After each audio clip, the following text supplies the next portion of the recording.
नमस्कार दोस्तों, स्वागत है आप सभी को राधा लाडली जी के ज्ञान वाईटी में। दोस्तों, क्या आपने कभी सोचा है कि देवताओं के राजा इंद्र ने एक बार घोड़े का रूप क्यों धारण किया था, और वह कौन सी स्त्री थी जिसके साथ उन्होंने ऐसे विचित्र रूप में संबंध बनाया था? दोस्तों, यह कथा कोई कल्पना नहीं बल्कि हरिवंश पुराण में वर्णित है। जानिए यह अनोखा रहस्य जो युगों तक छिपा रहा, पूरी सच्चाई। इस वीडियो में आखिर इंद्र ने किस स्त्री के साथ घोड़े के रूप में समागम किया था? दोस्तों, यह शुरुआत में जितनी सुनने में अजीब लग रही है उतनी ही रहस्य से भरी हुई है। तो चलिए पर्दा उठाते हैं। आज के इस अजीबोगरीब शीर्षक से दोस्तों, यह उस समय की बात है जब महाभारत का युद्ध जब समाप्त हुआ था। उस समय धरती पर एक गहरा सन्नाटा छा गया। कुरुक्षेत्र की भूमि रक्त से लाल थी और सेनाओं के नायक महारथी योद्धा सब या तो वीरगति को प्राप्त हो चुके थे या अपंग अवस्था में जीवित बचे थे। इस भीषण संग्राम में कौरवों का वंश तो पूरी तरह मिट ही गया, पर दुखद यह था कि पांडवों का वंश भी समाप्ति की ओर था। सारे पांडव वीर जरूर थे, लेकिन उनके पुत्र युद्ध में मारे जा चुके थे। केवल एक ही आशा की किरण बची थी। अभिमन्यु और उत्तरा का संतान अभिमन्यु अर्जुन का तेजस्वी और पराक्रमी पुत्र चक्रव्यूह में वीरगति को प्राप्त हो चुका था, लेकिन उसकी पत्नी उत्तरा उस समय गर्भवती थी। पांडवों की आंखों में वही एक छोटा सा जीवन, गर्भ में पलता हुआ उनका वंश, उनका भविष्य, उनका कुल दीपक था। लेकिन जैसे ही सब कुछ थोड़ा सहज लगने लगा, तभी हुआ वो जिसकी कल्पना भी किसी ने ना की थी। अश्वत्थामा, जो युद्ध के बाद भी अपने अपमान और पिता की मृत्यु से क्रोधित था, उसने बदले की भावना से एक भीषण निर्णय लिया। उसने ब्रह्मास्त्र चलाया, वह दिव्य अस्त्र जिससे संपूर्ण विनाश हो सकता था, और उसका निशाना था उत्तरा का गर्भ, का गर्भ ब्रह्मास्त्र की आग में गर्भस्थ। वह जीवन भी मृत हो गया। चारों ओर शोक की लहर दौड़ गई। अर्जुन व्याकुल हो उठा, युधिष्ठिर मौन हो गया और द्रौपदी की आंखें अश्रुओं से भर गईं। अब सवाल था, पांडव वंश आगे कैसे बढ़ेगा और उनके पूर्वजों को तर्पण कौन देगा? चारों ओर निराशा थी। तब पांडवों के सखा, सच्चे मार्गदर्शक और ईश्वर के रूप में अवतरित भगवान श्री कृष्ण ने अपने दिव्य तेज से उस मृत भ्रूण को पुनर्जीवित कर दिया। शिशु ने जन्म लिया और उसका नाम रखा गया परीक्षित। यह वही परीक्षित थे जिनके समय में कलयुग ने पहली बार पृथ्वी पर कदम रखा। यह वही परीक्षित थे जिन्होंने अपनी बुद्धिमत्ता और पराक्रम से धर्म की रक्षा की। लेकिन नियति को कुछ और ही मंजूर था। एक दिन एक ब्राह्मण के तपोभंग के कारण परीक्षित ने गलती से एक मृत सर्प को उसकी गर्दन में डाल दिया। इस अपमान से क्रोधित होकर ब्राह्मण के पुत्र ने परीक्षित को 7वें दिन नागराज तक्षक के काटने से मृत्यु का श्राप दे दिया, और ठीक 7वें दिन तक्षक नाग ने राजा परीक्षित को विष देकर मार डाला। उनके पुत्र जन्मेजय उस समय बहुत ही कम आयु के थे, पर समय के साथ वे भी अपने पूर्वजों की तरह बलवान, बुद्धिमान और न्यायप्रिय राजा बने। उन्होंने छोटी सी उम्र में ही पूरे राज्य की जिम्मेदारी संभाल ली और प्रजा का पालन अत्यंत श्रद्धा और निष्ठा से करने लगे। वे प्रजा के दुख दर्द को समझते थे, उनकी समस्याओं का समाधान करते थे और राज्य को समृद्धि की ओर ले जाते रहे। दोस्तों, धीरे धीरे समय बीतता गया और राजा जन्मेजय अब युवा हो चुके थे। राज्य को संभालते हुए अब वे जीवन के अगले चरण की ओर बढ़ रहे थे। जब विवाह योग्य आयु आई तो उनके लिए एक उपयुक्त वधू की खोज आरंभ हुई। उसी समय उन्हें मिला एक अनुपम रत्न पुष्टमा काशी, नरेश स्वर्णवर्मा की सुंदर और गुणी पुत्री। वह केवल सुंदर ही नहीं थी, बल्कि उसकी छवि तो ऐसी थी कि धरती से लेकर देवलोक तक उसकी चर्चा होती थी। गंधर्व, यक्ष, देवता सभी उसके रूप पर मोहित थे। लेकिन यह अनुपम सौंदर्य केवल और केवल जन्मेजय को प्राप्त हुआ। विवाह के बाद जन्मेजय और पुष्टमा एक दूसरे के प्रेम में डूब गए। दोनों साथ में वन विहार करते, कंधे से कंधा मिलाकर जीवन के हर सुख को बांटते। जिस प्रकार से कभी पुरुरवा और उर्वशी प्रेम में खोए रहते थे, वैसे ही यह युगल भी इस धरती पर प्रेम का प्रतीक बन गए थे। लेकिन जीवन की राह हमेशा फूलों से सजी नहीं होती। एक दिन जन्मेजय ने अपने गुरुजी से पूछा, हे गुरुदेव, मेरे पिता की मृत्यु कैसे हुई थी? गुरुजी ने गहरी सांस ली और बताया, बेटा, तुम्हारे पिता परीक्षित को नागराज तक्षक ने डंस लिया था, वही उनका अंत बना। यह सुनते ही जन्मेजय का हृदय क्रोध की आग में जल उठा। पिता की मृत्यु का ऐसा अंत, और वह भी एक सर्प के द्वारा, उनके मन में प्रतिशोध की ज्वाला धकने लगी। उन्होंने ठान लिया, अब इस धरती से सर्पों का नामो निशान मिटा दूंगा। जिस प्राणी ने मेरे पिता को मारा, उसका पूरा वंश समाप्त कर दूंगा। गुरुजी ने समझाया, यदि तुम सच में ऐसा चाहते हो तो एक ही मार्ग है, सर्प यज्ञ।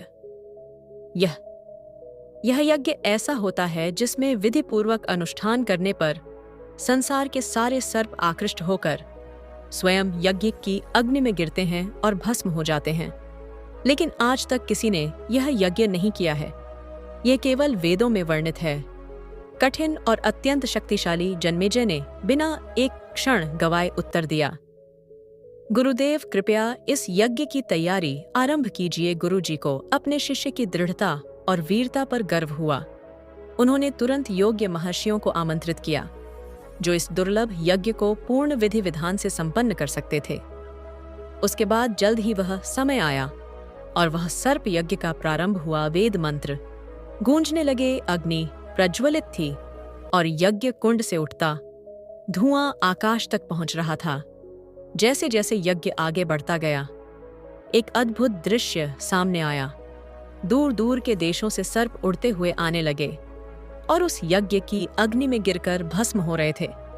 कोई नागराज, कोई विषधर, कोई देवताओं के रेस। प्रिय सभी एक एक करके अग्नि में समा रहे थे।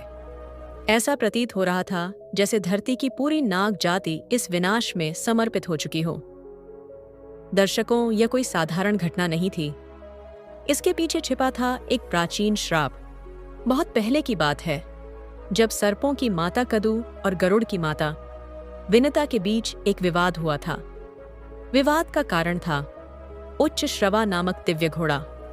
विनता ने कहा कि इस घोड़े की पूंछ सफेद है, जबकि कदु ने कहा नहीं, यह काली है। अब शर्त लग गई, हारने वाली को विजय की दासी बनना था। कदु ने चालाकी से अपने पुत्रों यानी सर्पों से कहा, तुम सब जाकर घोड़े की पूंछ से लिपट जाओ ताकि वह काली प्रतीत हो, तभी मैं यह शर्त जीत पाऊंगी। लेकिन कुछ सर्पों ने यह छल करना स्वीकार नहीं किया। उन्होंने सत्य के साथ खड़े होने का निर्णय लिया। कदु क्रोधित हो गई और उन्होंने उन सर्पों को श्राप दे दिया, तुम सब एक दिन अग्नि में जलकर भस्म हो जाओगे। वर्षों बाद वही श्राप अब सत्य होता दिखाई दे रहा था। जन्मेजय के सर्प यज्ञ के रूप में जिन सर्पों ने कभी अपनी माता की बात नहीं मानी थी, वे अब स्वेच्छा से यज्ञ की अग्नि में गिर रहे थे। ऐसा प्रतीत होता था कि भाग्य की डोर अब किसी और के हाथ में थी और काल अपना काम कर रहा था। परंतु यह विनाश रुकना चाहिए था। यदि यज्ञ चलता रहता तो नाग जाति का संपूर्ण विनाश तय था। एक भी सर्प जीवित ना बचता, नागोक रहता न उनकी संतति। तभी नागों के राजा वासुकी ने एक उपाय सोचा। उनकी बेटी के पुत्र आस्तिक, जो स्वयं भी अत्यंत तेजस्वी, ज्ञानी और धर्मनिष्ठ थे, उन्हें इस यज्ञ को रोकने के लिए भेजा गया। आस्तिक के माता और पिता दोनों का नाम जरत्कारु था। यह भी एक विचित्र और रोचक कथा है कि कैसे एक आर्ष ने अपनी पत्नी से यही शर्त पर विवाह किया था कि उसका नाम भी उसके समान ही होना चाहिए। तो दोस्तों, यह कथा हम आपको समय मिलने पर अन्य किसी वीडियो में जरूर सुनाएंगे। अब आप वहीं पर आ जाइए कि राजा वासुकी ने अपने भांजे आस्तिक आर्षि को यज्ञ रुकवाने के लिए भेजा कि राजा जन्मेजय के यज्ञ में निर्दोष सर्प ना मारे जाएं। तो मित्रों, आस्तिक मुनि चल पड़ते हैं उस यज्ञ की ओर जहां अग्नि की लपटों में नागों का अंत हो रहा था। जब सर्प यज्ञ अपनी चरम सीमा पर था, तब पूरा वातावरण अग्नि की लपटों से भर गया था। आकाश में नागों की चीखें गूंज रही थीं। कोई भी सर्प ऐसा नहीं बचा था जो इस यज्ञ की भीषण ज्वाला से बच सके। इसी समय आस्तिक मुनि यज्ञ स्थल पर पहुंचे। उनकी वाणी, उनकी विद्वता और तेज देखकर सभी आर्ष मुनि और स्वयं राजा जन्मेजय भी उन्हें आदरपूर्वक देखने लगे। आस्तिक की कीर्ति इतनी प्रसिद्ध थी कि कोई भी राजा उनकी बात को टाल नहीं सकता था। आस्तिक ने शांत भाव से यज्ञ मंडप में प्रवेश किया और सीधे जन्मेजय से कहा, हे राजन, यह यज्ञ अब रोक दीजिए। इससे अब धर्म का हनन हो रहा है, न्याय का नहीं। जन्मेजय पहले तो चौके पर तभी उन्होंने ऊपर देखा। वही नाग तक्षक जिसने उनके पिता परीक्षित की हत्या की थी, अब अग्नि की ओर खींचता चला आ रहा था। वह हवा में झुलस रहा था। अग्नि इतनी प्रचंड थी कि उसका मस्तक भी जलने लगा था।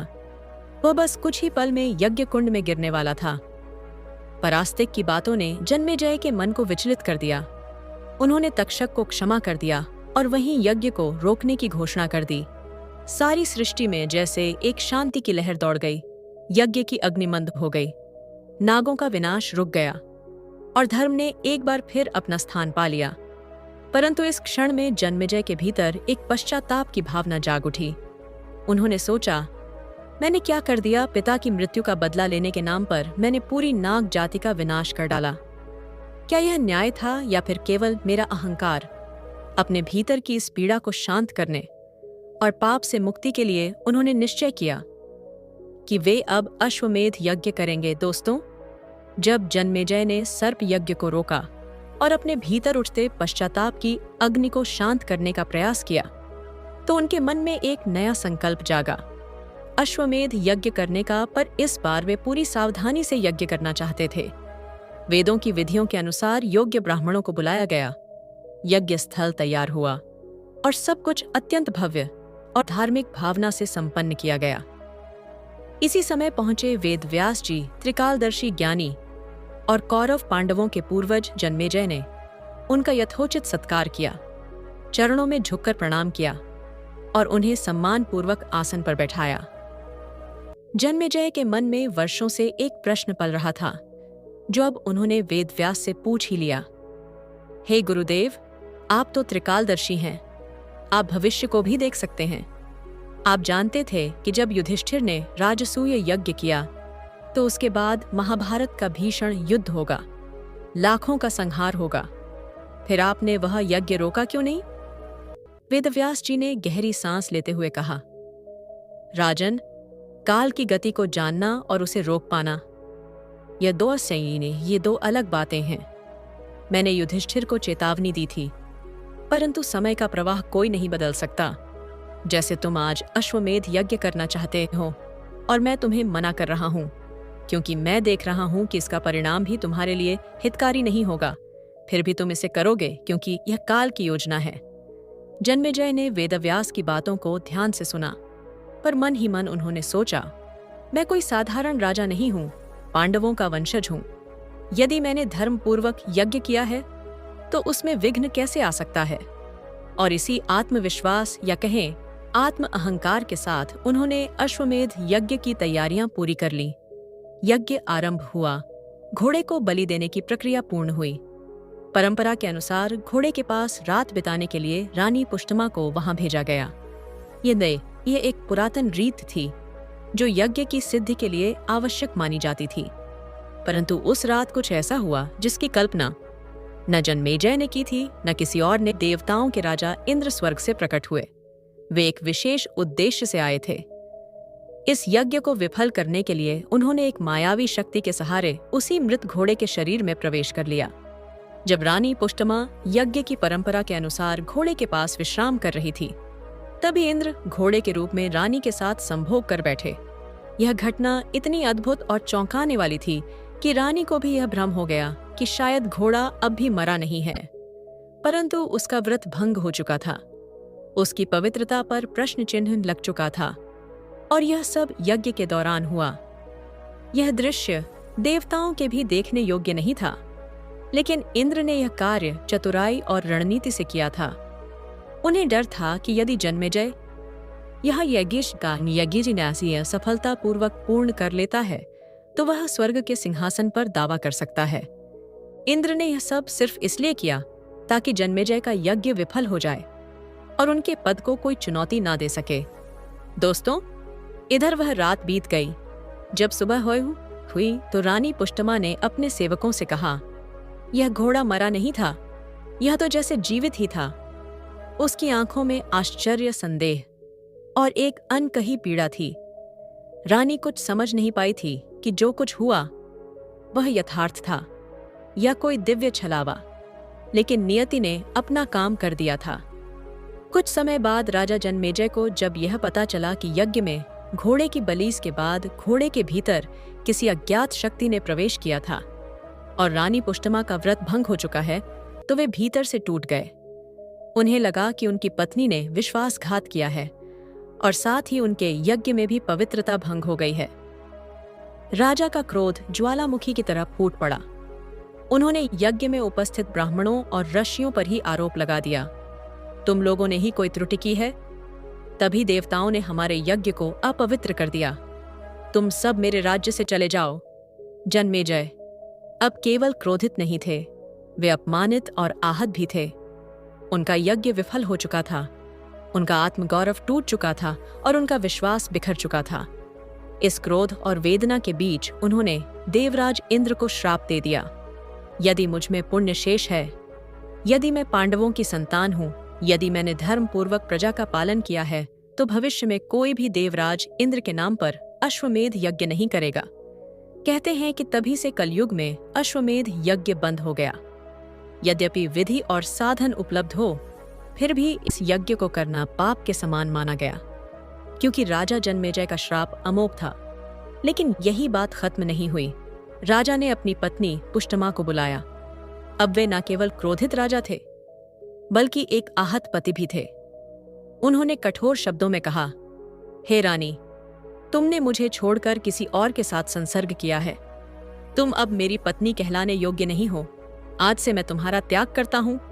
रानी पुष्टमा स्तब्ध रह गई। उसके लिए यह सब एक सपना या एक रहस्य जैसा था, पर वह सत्य को साबित नहीं कर पा रही थी। वह बार बार हाथ जोड़कर विनती करती रही, स्वामी, मैंने कुछ भी गलत नहीं किया है। मैंने किसी दूसरे पुरुष के साथ ना रमण किया, ना कोई अधर्म किया। मुझ पर जो बीती वह मेरी इच्छा के विरुद्ध और एक दिव्य छल है, कृपया मेरा विश्वास कीजिए। लेकिन राजा के पास अपने गुप्तचरों से मिली जानकारी थी, जो पुष्ट मां के निर्दोष होने की संभावना को स्वीकार नहीं कर रहे थे, और इसी आधार पर राजा ने अपनी पत्नी को दोषी ठहराकर राज्य से निकाल दिया। राजा का न्याय, क्रोध और भ्रम तीनों मिलकर एक त्रासदी रच चुके थे। दोस्तों, जब जीवन में हर ओर अंधकार हो और मन संशय से भर जाए, तब सत्य ही एकमात्र प्रकाश बनकर सामने आता है। ऐसा ही हुआ। राजा जन्मेजय के साथ वे अपनी पत्नी पुष्टमा पर दोषारोपण कर चुके थे। यज्ञ विफल हो चुका था और उन्होंने ब्राह्मणों को भी अपमानित कर अपने राज्य से निकाल दिया था। मन की शांति छिन चुकी थी। तभी एक दिन एक तेजस्वी आर्षि विश्वावसु उनके महल में पधारे। यह वही मुनि थे जिन्हें महर्षि वेदव्यास ने स्वयं जन्मेजय के पास भेजा था, ताकि उन्हें सत्य से परिचित कराया जा सके। विश्वावसु मुनि ने शांत स्वर में कहा, राजन, जैसा कि वेदव्यास जी ने पहले ही कहा था, यदि तुम अश्वमेध यज्ञ करोगे तो उसका परिणाम तुम्हारे लिए हितकारी नहीं होगा। और देखो, ठीक वैसा ही हुआ। उन्होंने आगे स्पष्ट किया, इस घटना के लिए ना तो रानी पुष्टमा दोषी है, ना ही ब्राह्मण जिन्होंने यज्ञ संपन्न किया, और ना ही देवराज इंद्र पूरी तरह दोषी हैं, बल्कि यह सब काल का विधान था। ब्रह्मा जी के लेख में पहले से ही लिखा जा चुका था कि कलयुग में अश्वमेध यज्ञ बंद होना चाहिए, और उसके लिए तुम्हें ही निमित्त बनना था। जन्मेजय स्तब्ध होकर सब सुनते रहे। फिर विश्वावसु मुनि ने एक और रहस्य उद्घाटन किया। जिस समय देवराज इंद्र ने घोड़े के शरीर में प्रवेश कर रानी पुष्टमा से संभोग किया, उस समय वह स्त्री तुम्हारी पत्नी पुष्टमा नहीं थी, बल्कि अप्सरा रंभा थी, जिसने मायावी रूप में पुष्टमा का रूप धारण कर लिया था। उन्होंने यह भी बताया कि देवराज इंद्र कभी भी अड़पने पुत्रवधू के समान किसी स्त्री के साथ ऐसा पाप नहीं कर सकते थे, क्योंकि अर्जुन इंद्र के पुत्र थे, अभिमन्यु अर्जुन के पुत्र, परीक्षित अभिमन्यु के पुत्र और जन्मेजय परीक्षित के पुत्र, अर्थात जन्मेजय की पत्नी इंद्र की पुत्रवधू के समान थी। देवराज इंद्र ने यह कार्य केवल इसीलिए किया था क्योंकि उन्हें भय था कि अगर जन्मेजय ने यज्ञों की श्रृंखला ऐसे ही जारी रखी तो वह इंद्रासन पर बैठने के योग्य हो सकता है। राजा अब सब समझ चुके थे। उनकी आंखों से पश्चाताप के आंसू बहने लगे। उन्होंने तुरंत उन ब्राह्मणों और अर्षियों को सम्मानपूर्वक पुनः आमंत्रित किया, उनका आदर सत्कार किया और यज्ञ वहीं पर समाप्त कर दिया। फिर वे रानी व पुष्टमा के पास गए, जो अब भी अपमान और दुख की अग्नि में जल रही थी। जन्मेजय ने हाथ जोड़कर उनसे क्षमा मांगी और कहा, हे रानी, मुझसे भूल हुई। मैंने सत्य जाने बिना तुम पर दोष लगाया। कृपया मुझे क्षमा करो रानी। पुष्टमा ने अपने आंसू पोंछते हुए कहा, स्वामी, मुझे आपसे कोई शिकायत नहीं है। मैं तो बस चाहती थी कि आप सत्य को जानें। इस प्रकार एक गहरी और रहस्यपूर्ण कथा का समापन होता है, जो न केवल यज्ञ देवताओं और पौराणिक इतिहास से जुड़ी है, बल्कि मानव स्वभाव, अहंकार, पश्चाताप और मुक्ति की भी गाथा है। दोस्तों, यह वीडियो आपको कैसा लगा? कमेंट में जरूर बताना। तो चलिए मिलते हैं आपसे अगली वीडियो में एक और कहानी के साथ। आप सभी का बहुत बहुत धन्यवाद। जय श्री राधे राधे।